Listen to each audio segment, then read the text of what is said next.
America में ही Trump के tariff का विरोध, 3 सांसदों ने कहा भारत से 50% टैक्स हटाओ। भारत पर 50% का टैरिफ लगाने के बाद ट्रंप को अपने ही देश में आलोचना झेलनी पड़ रही है।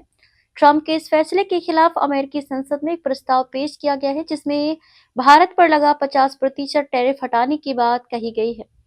भारतीय मूल के अमेरिकी सांसद राजा कृष्णमूर्ति, सांसद डेबोरा रॉस और सांसद मार्क वेसी ने मिलकर निचले सदन में ये संकल्प पत्र पेश किया है। इस संकल्प पत्र में कहा गया है कि राष्ट्रपति डोनाल्ड ट्रंप द्वारा घोषित राष्ट्रीय आपातकाल को समाप्त करने की मांग की गई है, जिसके तहत भारत पर 50% टैरिफ लगा है।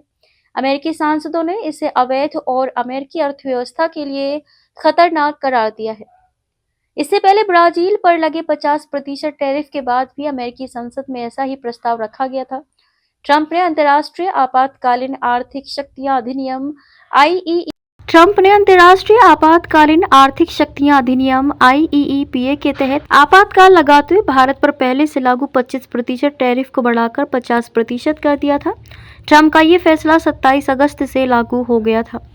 राजा कृष्णमूर्ति के अनुसार भारत के प्रति राष्ट्रपति ट्रंप की गैर जिम्मेदार टैरिफ रणनीति सही नहीं है। इससे दोनों देशों की महत्वपूर्ण साझेदारी को चोट पहुंचती है। राजा कृष्णमूर्ति ने आगे कहा, अमेरिकी हितों को बढ़ावा देने के बजाय ट्रंप के इस फैसले से सप्लाई चेन बाधित हो रही है। इससे अमेरिकी कर्मचारियों को नुकसान हो रहा है और उपभोक्ता महंगे दाम पर चीजें खरीदने के लिए मजबूर हैं।